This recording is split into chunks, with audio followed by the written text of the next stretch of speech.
Maintenant, nous allons passer immédiatement à notre prochain conférencier. Je fais un ajustement et j'aimerais présenter Dr. Koensberger. Bonjour, je suis vraiment très heureux de vous voir ici avec nous aujourd'hui. Je vais vous donner une petite introduction si vous n'avez pas d'objection. Très brève, je promets.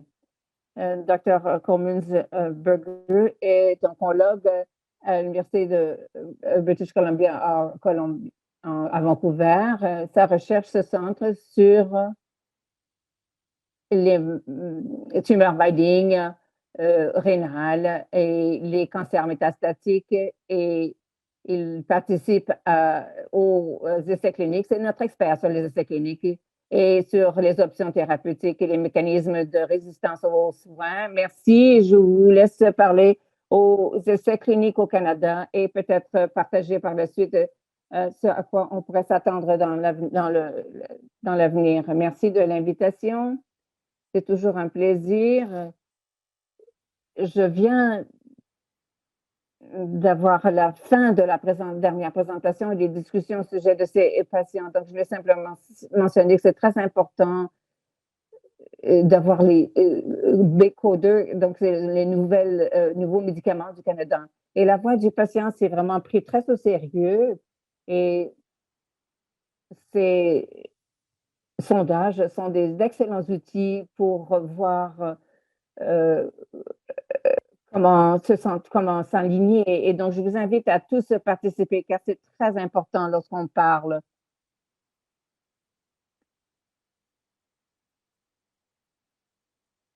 de ces expériences et lorsqu'on parle de nouveaux médicaments. Donc, on va parler donc d'essais cliniques. Et ce que je veux faire, c'est vous donner une mise à jour de ce qui se passe à l'heure actuelle, de ce que l'on fait.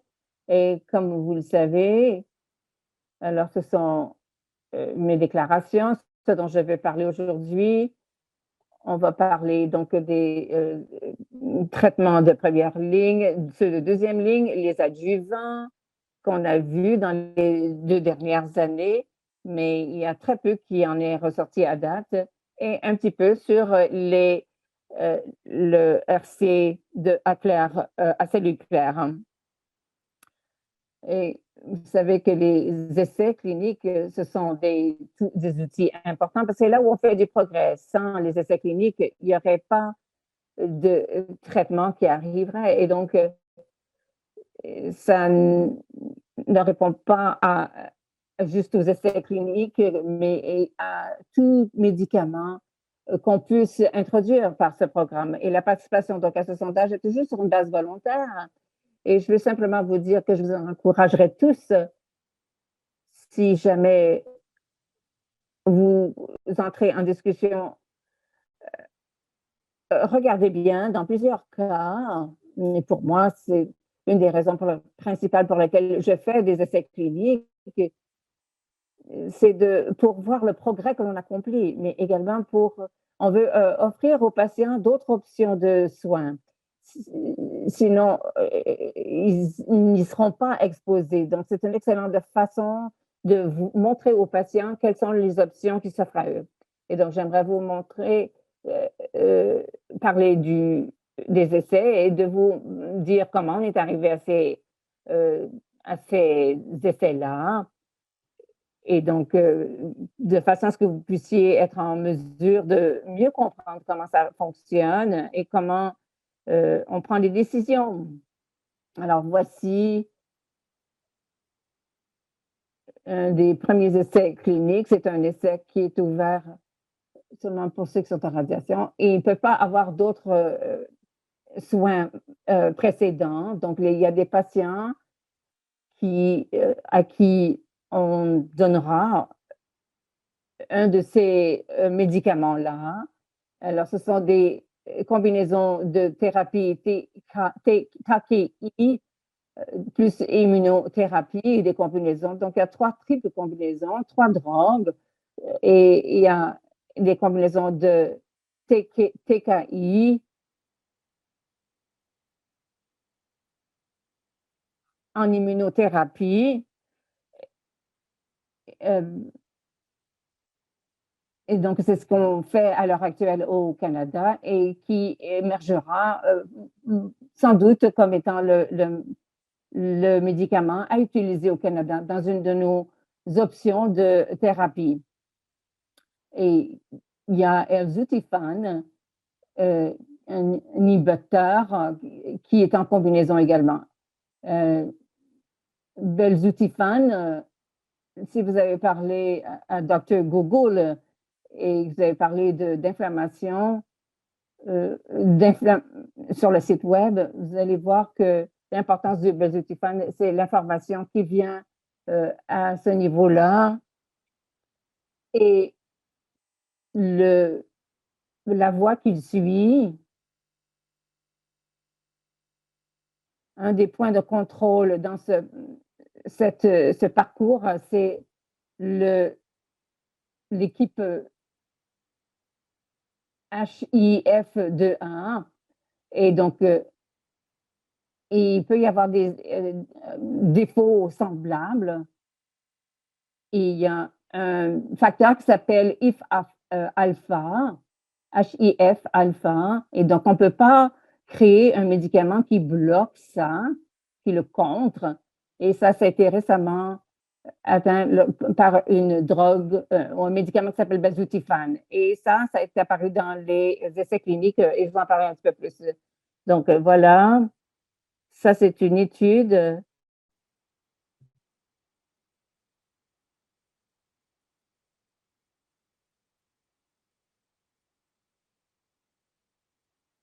Une étude de phase 1-2 qui a été faite avec des essais cliniques avec le carcinome rénal.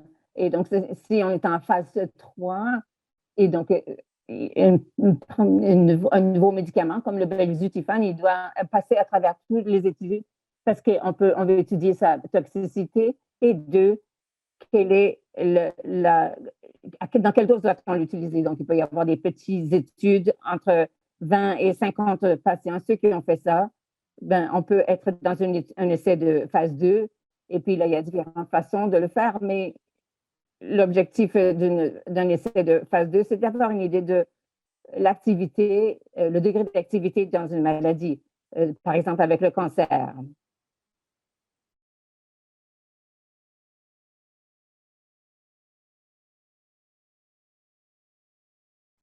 Parfois, vous pouvez combiner et vous pouvez passer en phase 2 et dire oui, c'est intéressant et par la suite passer en phase 3 où ça va permettre de faire des comparaisons directes avec les autres traitements. Donc, alors ici, on voit qu'il s'agit d'une étude en phase 1-2 et vous pouvez voir tout ce qui est sous la ligne nous indique que la réponse est bonne. Donc, on peut voir ici qu'on a eu un patient avec une réponse complète et toutes ces colonnes représentent un patient. Et on peut voir qu'il y a plusieurs patients qui ont eu des rémissions partielles et plusieurs patients qui ont eu une réduction de la tumeur. Et à droite, ici, nous avons en fait, combien de temps un patient a vécu sans progression de la maladie. Donc, c'est très intéressant. Et ça nous a amené à un essai phase 1 de combiné, où nous avons combiné un nouveau médicament avec un ancien médicament ou deux nouveaux médicaments.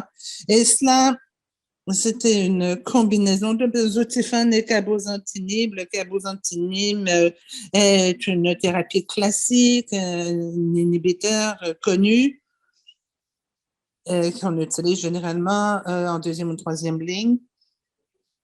Alors, on a testé ça en combinaison avec le cabozantinib et on a regardé si c'était faisable et quels étaient les résultats. Et on peut le voir ici, tout ce qui est sous la ligne, c'est une réponse tumorale et on voit que tous ces résultats sont très, très encourageants en termes d'activité. Et c'est la raison pour laquelle ce médicament est vraiment testé beaucoup. Et cette combinaison de bezotifane et cabozantinib a été combinée, on a été fait avant l'immunothérapie.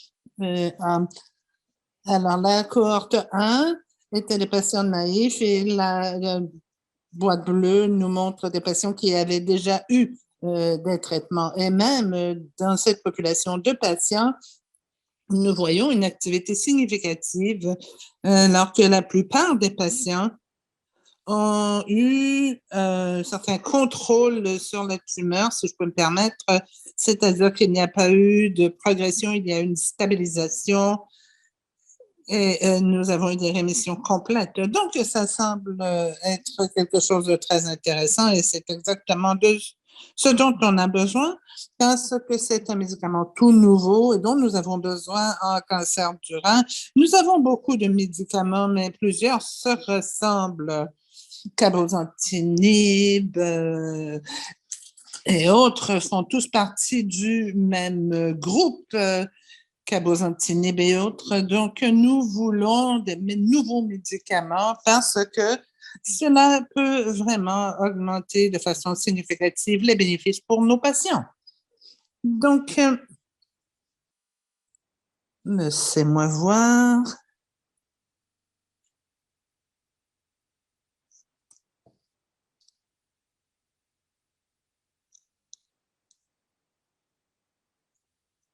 L'une des questions importantes à se poser, et c'est souvent une question que les patients me posent, c'est si j'ai une bonne réponse. Est-ce que je peux avoir un traitement semblable? Et voici un essai qui s'est penché exactement là-dessus.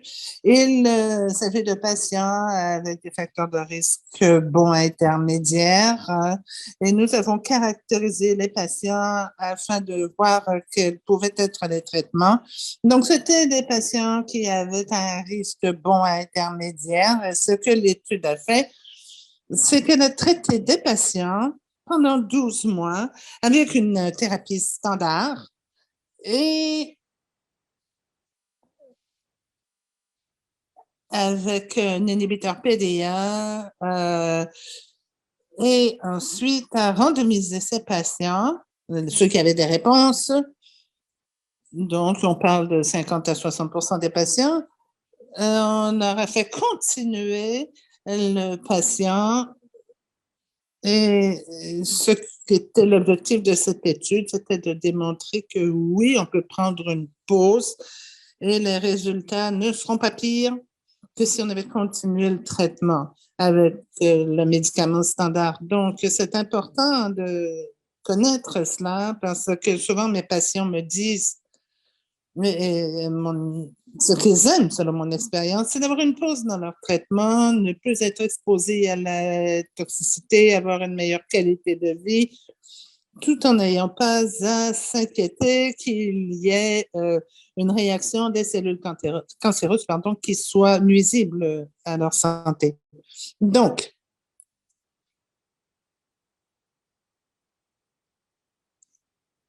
un autre nouveau médicament qui est utilisé dans les essais cliniques est ce qu'on appelle l'abexcinostat, qui travaille différemment de ce qu'on a eu jusqu'à maintenant. Il s'agit d'un essai très important qui s'est penché sur des patients qui avaient eu un traitement en immunothérapie. Et on a randomisé, soit de façon classique, on combine le pazopanib avec l'abexcinostat et on s'est penché sur l'effet de cette combinaison. Et nous avons une étude en phase 1 où on a utilisé ces deux médicaments ensemble et on a testé ça sur plusieurs types de cancers différents. Et dans cette étude, nous avons démontré que les patients souffrant de cancer du rein semblaient être avantagés selon la cible d'abexcinostat. au niveau de l'acétylation qui pourrait être exprimée en faible ou en élevé. Alors, pourquoi est-ce que c'est important? Parce que si vous êtes un patient ou un soignant, vous savez que lorsque vous parlez à votre oncologue, souvent, il va vous dire qu'on ne peut pas déterminer si vous allez répondre ou non à un traitement. C'est quelque chose qui nous manque, malheureusement. Il y a certains facteurs qui peuvent être utilisés pour déterminer quelles sont les chances qu'un patient réponde bien à un traitement, donc qui nous permettent de faire des prévisions. Quand vous voyez ce qu'on a ici à droite, on a que si on mesure ce HDAC2 et que c'est élevé, eh bien, le patient a de meilleures chances de répondre au traitement qu'un patient qui a un HDAC faible. Parce que, bon, les avantages pour ces patients en bleu qui ont un HDAC2 faible fait qu'ils auront une réponse moindre. Donc, c'est important également pour savoir comment ils réagiront au traitement. Un autre principe qu'on étudie à l'heure actuelle, c'est que se passe-t-il si nous commençons avec un régime, par exemple, nivolumab, qui est un médicament qu'on utilise au Canada et qu'on combine avec une immunothérapie. Et si les patients n'offrent pas une réponse significative, est-ce que ce serait logique d'ajouter un autre médicament ou non? Alors, comme vous le savez, probablement, le nivolumab était donné en phase d'induction et par la suite, on continue le traitement avec du nivolumab seul. Donc, on traite un patient pendant un certain temps avec le nivolumab et l'ipilimumab. Ceux qui répondent bien continueront au nivolumab. Ceux qui ne répondent pas du tout au traitement auront un nouveau traitement. Ceux qui n'ont pas une réponse complète, mais qui n'ont pas de régression des tumeurs, eux seront randomisés pour prendre une thérapie d'entretien au nivolumab ou pour avoir un nivolumab auquel on ajoutera du cabozantinib. Donc,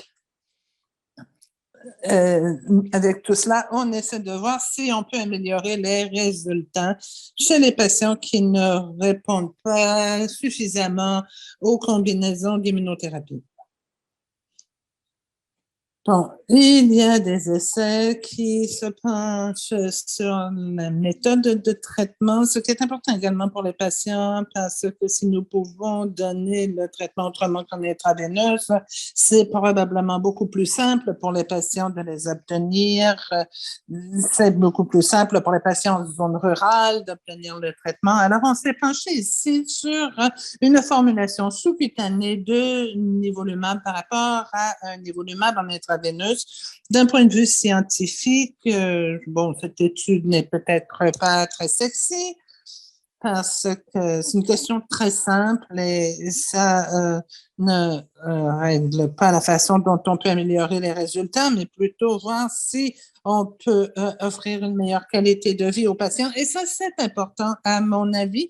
Oui, c'est la raison pour laquelle ces études sont très importantes. Donc, ce sont des patients qui avaient des thérapies systémiques, mais pas d'immunothérapie, simplement qu'on s'est penché sur des cahiers. Et on s'est penché simplement pour voir si le nivolumab en sous-cutané était aussi efficace qu'en intraveineuse. Donc, on voit ici ce niveau plus le médicament. Ce n'est pas un médicament anti-cancer, mais quelque chose qui rend possible d'infuser un volume important de nivolumab en sous-cutané. Donc, il s'agit d'un médicament de soutien, si on veut, et n'a rien à voir avec le traitement du cancer per se. Donc, nous essayons de voir ici si nous avons une efficacité semblable, une innocuité semblable, des effets secondaires semblables qu'avec l'intraveineuse. Alors, cela pourrait être très utile pour l'avenir. Nous avons parlé également de biomarqueurs prédictifs. Encore une fois, ce sont des facteurs que nous pouvons mesurer chez un patient qui nous aideront à prendre de meilleures décisions. Est-ce qu'on devrait traiter le patient en fonction de A ou de B? Alors, vous avez peut-être entendu parler de ces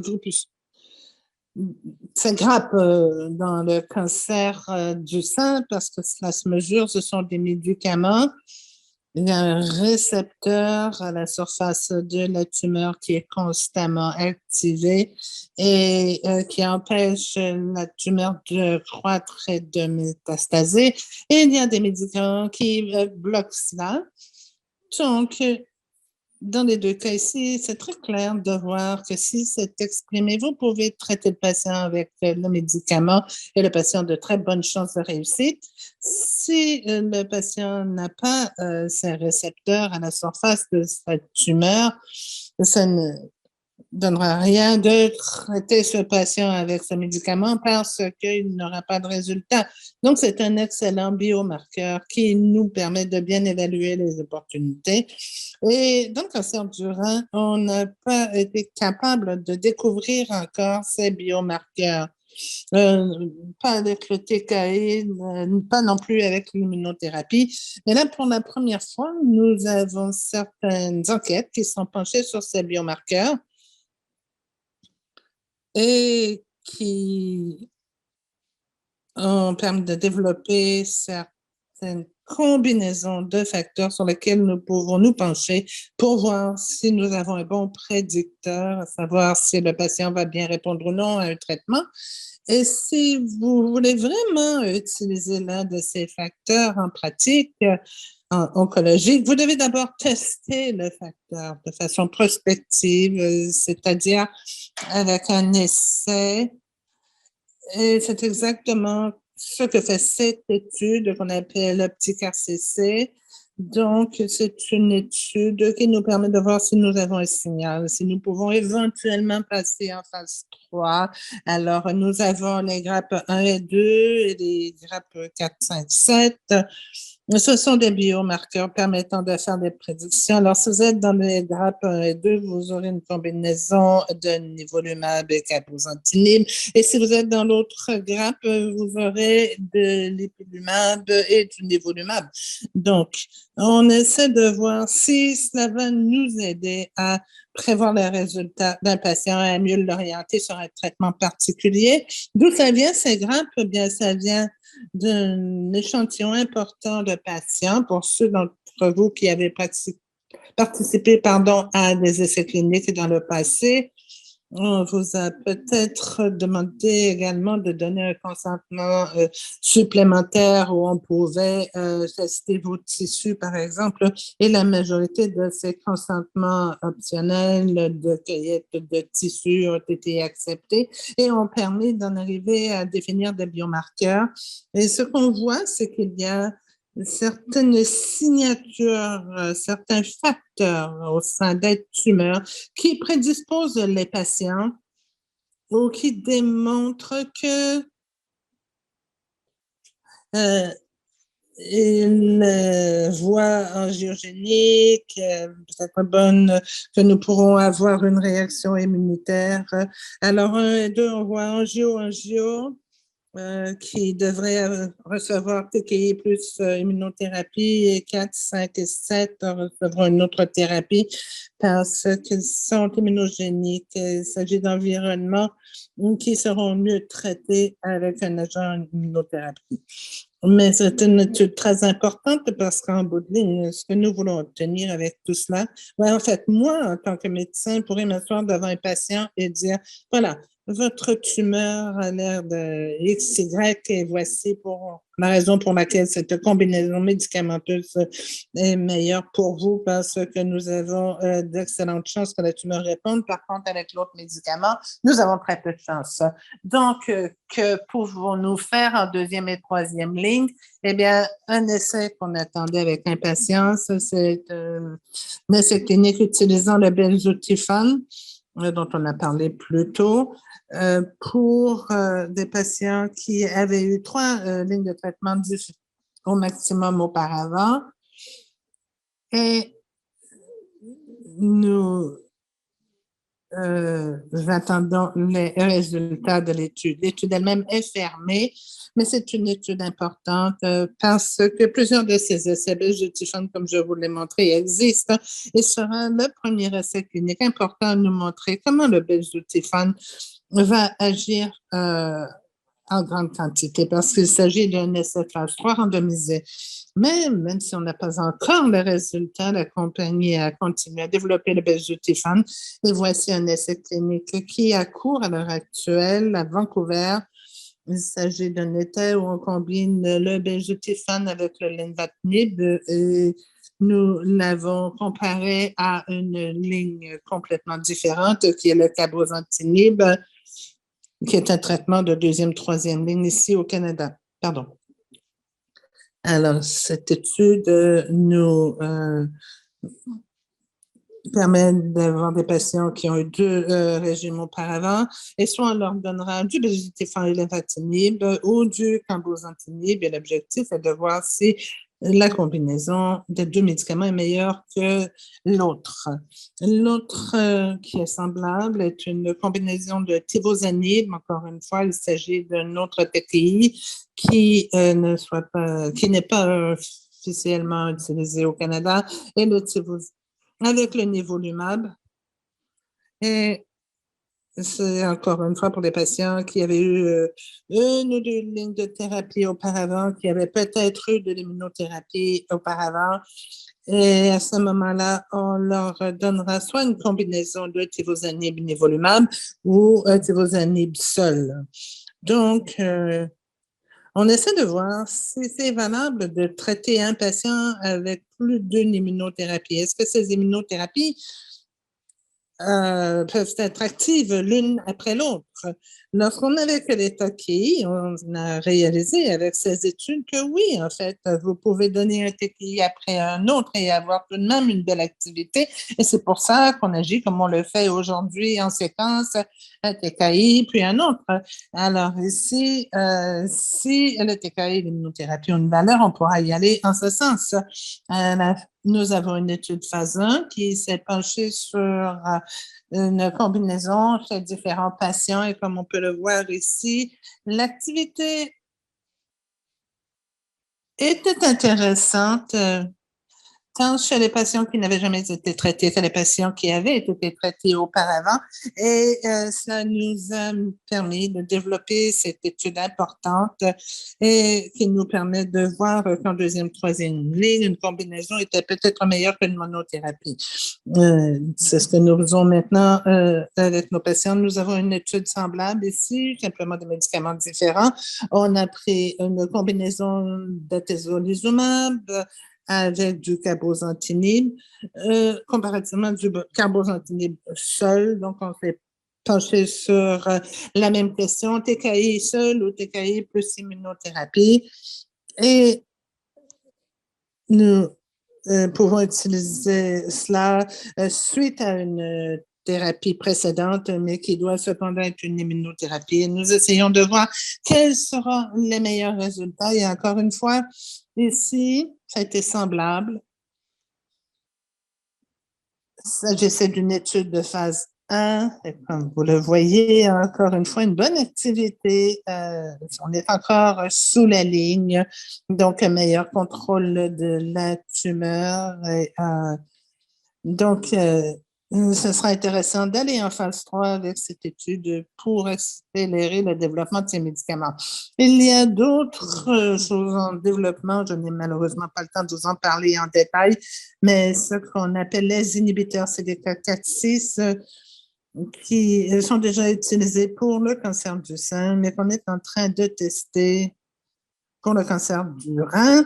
Et il y a d'autres essais d'autres TKI, d'autres agents d'immunothérapie qui, nous l'espérons, nous aideront à remplir notre trousse, notre boîte à outils pour les patients souffrant de maladies de cancer du rein. Alors, il y a d'autres situations. Une situation, par exemple, où on enlève complètement la tumeur chez un patient et où on utilise un traitement adjuvant. Et nous avons eu beaucoup de TKI qui ont été mises à l'étude et aucune n'a démontré de bénéfice. Donc, on utilise le TKI si c'est 12 mois après une néphrectomie. Il n'y a pas vraiment d'avantage. Mais ce que nous essayons de faire maintenant, c'est avec l'immunothérapie. Et jusqu'à date, on a eu des essais négatifs, on a eu un essai positif.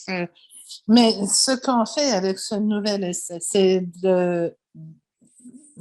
d'aller plus loin et de combiner le belzutifan avec du pembrolizumab en immunothérapie par rapport à du prolimizumab qui est un adjuvant et qui s'est avéré intéressant pour les patients, montre des avantages quand ils sont traités avec le pembrolizumab, ils restent sans problème suite à la résection du cancer. Donc, c'est ce que nous essayons de faire avec ces études.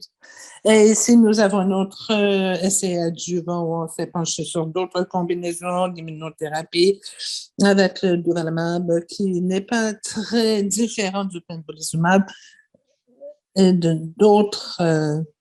Donc, ce sont de grosses études qui sont en cours et qui nous aideront à déterminer si on traite de façon adjuvante avec de l'immunothérapie, c'est intéressant ou pas. Maintenant, ici, nous avons une autre étude qui sur un type de cancer qui était très difficile à évaluer. Et nous traitons les choses, les cancers avancés, les cancers métastatiques, et nous traitions de la même façon, mais au cours des dernières années, nous avons fait beaucoup de progrès, avons décidé de mettre en place une meilleure essai clinique.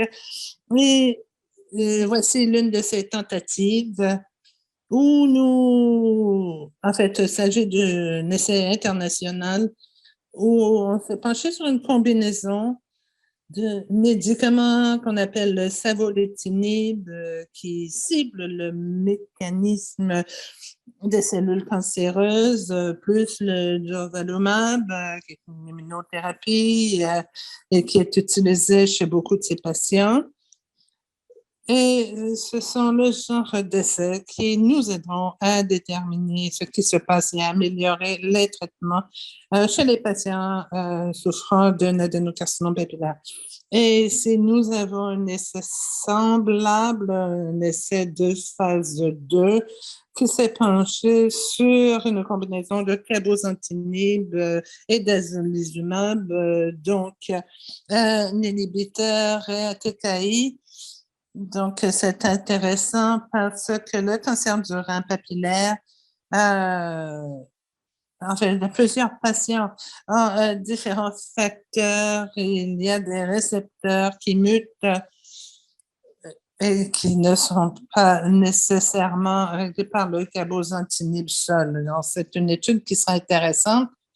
Et tout cela était suite à cette essai clinique où on a regardé différentes options et où on a découvert que le cabozantinib était meilleur que le sunitinib. Et c'est ce qui a en fait été à la base même de nouveaux essais cliniques que nous avons vus.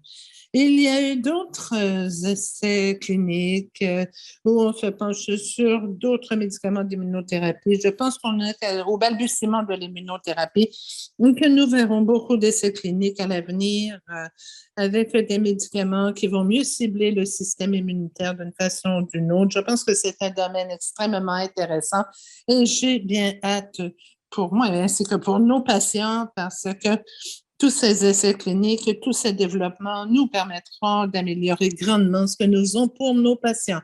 Et sur ce, donc en conclusion, je vous dirais que nous sommes très chanceux en cancer du rein. Nous avons fait énormément de progrès avec les essais cliniques et on optimise et personnalise les régimes de traitement grâce aux biomarqueurs. Nous avons de nouveaux médicaments qui s'en viennent. et qui nous permettront de mieux définir les traitements et de mieux traiter nos patients. Merci beaucoup. Merci infiniment, Dr. Coleman-Sprugger. C'est très encourageant, très informatif. Je sais que nous avons des questions de l'auditoire. Je sais que vous allez être prêt à répondre à certaines d'entre elles. Bon, il faut d'abord absorber toute cette information, mais ça a l'air vraiment très positif pour les patients souffrant d'un cancer du rein. J'ai une question. Généralement, quel type ou quel essai ou quel traitement recommanderiez-vous pour un patient CCRCC qui a eu d'abord un traitement de première intention avec immunothérapie et TKI, de façon générale? Comme je viens de vous le démontrer, il y a beaucoup d'essais cliniques en cours qui ciblent surtout les patients qui n'ont pas bien réagi au traitement immunothérapie TKI au départ. Donc, ça, c'est vraiment quelque chose où vous pouvez participer pour deux raisons. D'abord, ça nous permet de faire des progrès, mais une autre raison également, c'est que ça donne accès aux patients à des médicaments auxquels autrement ils n'auraient pas accès. Et si on peut rajouter à notre trousse de traitement, c'est toujours important. Bon, la deuxième partie de la question, c'est pouvons-nous avoir accès à l'Opdivo au Canada? Bon, malheureusement, nous ne pouvons pas.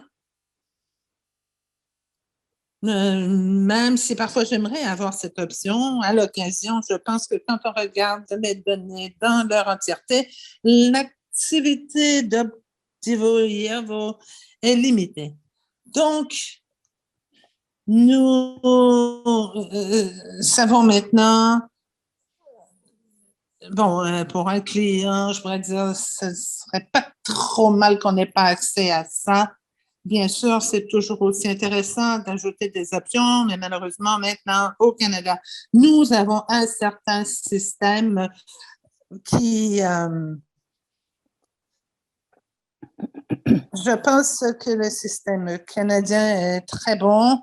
Nous essayons de prendre des décisions rationnelles parce qu'en bout de ligne, en fait, les dollars des contribuables ne peuvent qu'aller jusqu'à un certain point et appuyer le système, mais je pense que notre système est beaucoup meilleur que la réputation qu'on lui fait. Et ça vient de quelqu'un qui a travaillé dans des pays riches comme les États-Unis et l'Allemagne. Et donc, la réputation n'est pas si bonne, mais je pense que c'est mieux que c'était. Est-ce que vous voulez que je passe en revue ces questions? Si ça ne vous dérange pas, oui, ça serait bien. Quelles sont les options de traitement?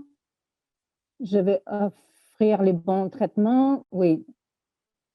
Alors, j'ai eu la fin de la discussion où on disait que c'est pas parce qu'on a beaucoup d'options qu'on peut découvrir les miracles pour le patient. C'est quelque chose qu'il faut soutenir. Lorsqu'on regarde le comparatif entre nos patients et les patients aux États-Unis, on pense que la confiance, c'est bien.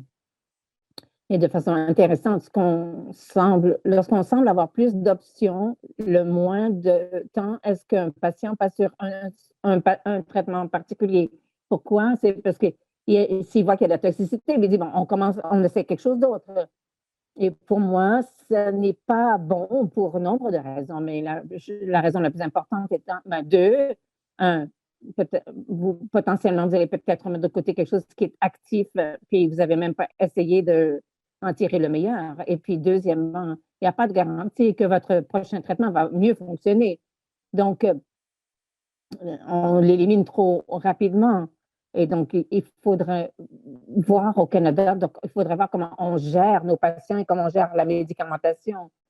Et on a fait des contributions significatives à l'oncologie pour cette raison. Comment mieux gérer le traitement?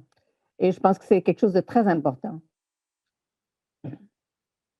On va passer au subtype 5 lignes. Est-ce que vous pensez qu'il y aura un essai auquel je pourrais participer là-dessus?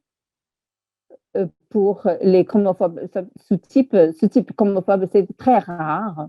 Et malheureusement, il n'y a pas d'études précisément quant à ça et probablement même pas une étude pour la 5e ligne. Donc, les options pour vous, Wendy, c'est les essais de phase 1.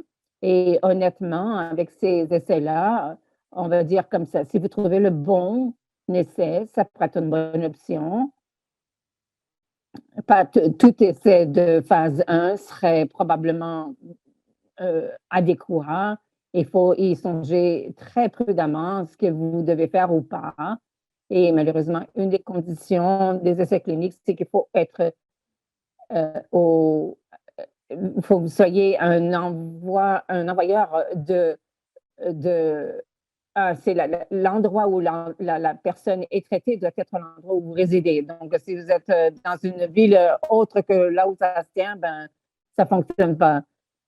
Également, ça s'éloigne, mais cette question est venue de est-ce que la COVID-19 a causé des tumeurs qui pouvaient commencer à croître?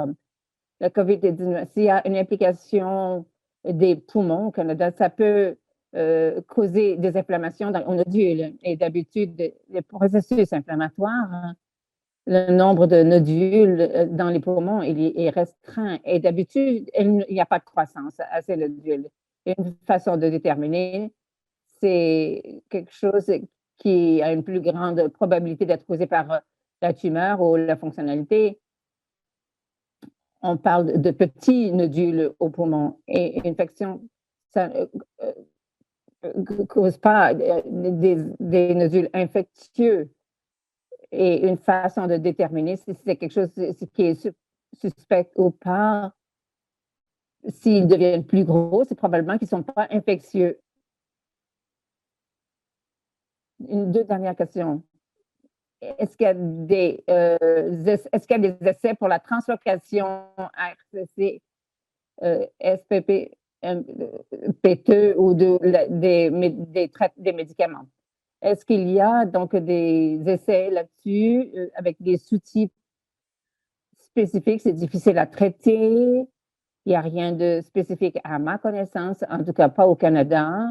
Et d'habitude, ces patients sont inscrits dans les essais existants. Merci. Et la dernière question, est-ce qu'il y a des essais cliniques sans médicaments pour les patients CR au Canada comme radiation ou autre que vous puissiez recommander? Oui, il y a un nombre d'essais qui sont en cours. Il y en a avec la radiation, avec des patients métastatiques.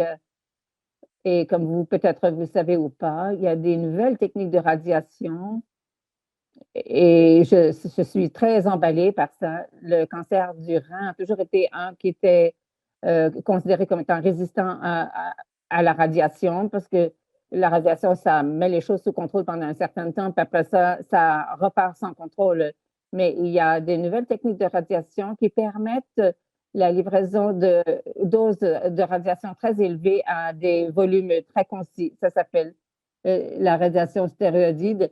Et je pense que ça va tout changer parce que pour la première fois, on peut traiter des patients dans la radiation. Et ça induit une réaction significative à ces tumeurs. Donc, ça, c'est en cours. Et je ne suis pas sûre si c'est en cours au Canada, mais il y a un nombre d'essais cliniques qui sont en train de sortir, qui posent des questions, à savoir chez les patients où on n'a pas enlevé le rein, est-ce que initialement, est-ce que c'est censé de l'enlever plus tard? Eh bien, ce sont des questions fort importantes et je ne peux pas assez insister pour dire jusqu'à quel point le traitement et la médecine en cancer du rein, c'est vraiment il faut faire équipe. On a besoin d'avoir un chirurgien, on a besoin d'un radiologue, on a besoin d'une infirmière, on a besoin de tous les outils pour avoir le meilleur résultat. Excellent, merci. Je vais laisser nos questions. Il en reste encore quelques-unes et on fera de notre mieux pour on les a enregistrées et pour vous fournir les réponses, mais il faut passer l'avant pour rester à l'heure. Donc, merci beaucoup pour vous, Dr. Coleman-Berger, de vous être rejoint et on apprécie que vous êtes toujours ouvert à nos questions et toujours très soutenable. Merci beaucoup. Merci. Merci à vous.